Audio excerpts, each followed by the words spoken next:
berkaitan dengan sholat berjamaah atau sholat yang lain seperti sholat Jumat ya.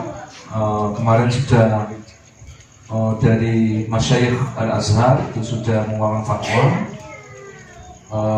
untuk satu boleh meninggalkan sholat Jumat diganti dengan sholat zuhur atau rakaat itu, kemudian tidak mengadakan sholat berjamaah di masjid sampai kemudian muncul fatwa MUI juga dan seterusnya. Oke. Mungkin di sini ada beberapa teman-teman yang pengurus masjid atau pengurus musola.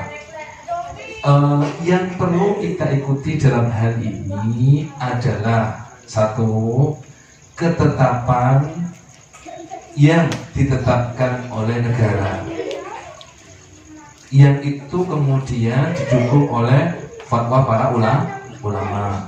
Hari ini masih belum ada perintah secara tegas Pak Terakhir ya, misalnya dilarang ABC, karena ini masih dianalisis sampai detik ini, sampai hari ini.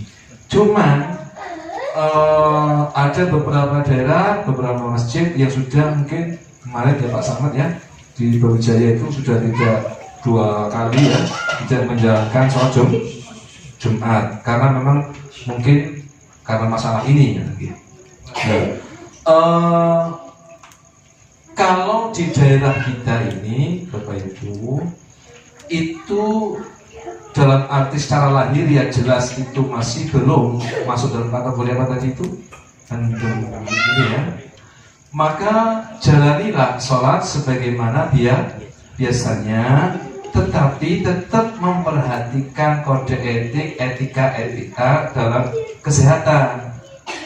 Oke, misalnya mau masuk masjid disemprot dulu, kemudian kemarin disarankan oleh negara, oleh bagian kesehatan untuk tidak menggunakan apa itu sejajar masjid ya, tapi membawa sendiri. Alhamdulillah di sini kan sudah dijalankan. Nah, itu lahiriah, ikhtiar lahiriah. Kalau kemungkinan itu misalnya lebih berhati-hati lagi, biasanya kan begini, sufu fakum fa'in atau sufu fi min taman sholat, nah, kemudian Pak Imam begini biasanya, rapatkan barisan, isi sop yang masih kosong. Karena dalam kondisi tertentu akhirnya dirubah, lapangkan barisan, selisihi satu orang misalnya. Apakah boleh? Boleh saja.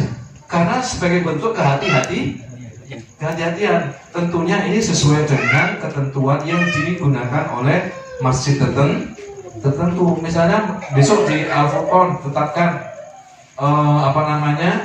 untuk sofnya agak renggang demi kehati-hatian. Yo itu bentuk imannya kan Gusti Allah. Jogo kesehatan. Tidak apa-apa.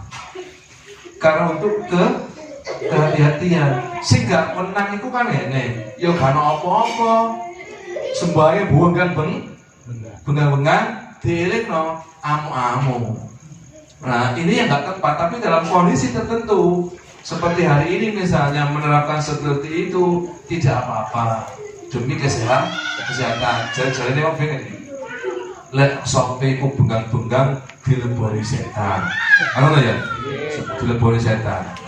Ya bapak melebu setan, seperti awal dewe sehat. Ya toh? Ya gak apa-apa bapak kok riwari, kan apa kok riwari? Kan siapa kok riwari? Masa kawannya? Masa goji deh? Misalnya kan jalan kan setan riwari, lek kapan sofnya kok dalam kondisi seperti karena dalam gak apa-apa, kan apa kok? Nah, artinya kudu cerdas nek segini. Jadi kondisi lah, maka dalam hukum usul fikih itu ada istilah illatul hukum. Jadi ketetapan hukum itu taduru halal illah. Ketetapan suatu hukum itu berkaitan dengan illah. Illah itu apa? Alasan, sabab musabab ditetapkannya suatu hukum. Babi itu haram, asu itu ya haram. Tapi lah kepepet orang begini tengah lautan, tanaman nilai asu, yo pangan. sak cukupe itu sawarah-warah. Nah, lek kono anae oleh apa maneh masalah soft kan nggih. Nah ini tidak apa-apa, misalkan masjid tertentu memiliki kebijakan tetap mengadakan sholat berjamaah karena negara masih memperbolehkan, kecuali daerah-daerah yang memang berbahaya. Kalau di sini masih misalnya masih normal, tetap menjalankan sholat berjamaah, kemudian ditetapkan softnya agak rendah misalnya, tidak apa-apa demi menjaga kesehatan. Maka dalam agama ini yang paling diutamakan apa? Jiwa manusia, jiwa manusia.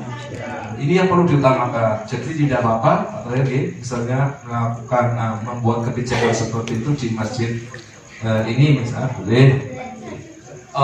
Kecuali kalau sudah ada instruksi dari negara bahwa tidak boleh salat di masjid karena sudah wabah misalnya, alhamdulillah kalau kita terjadi di Indonesia. Barulah kemudian kita ikuti aturan negara.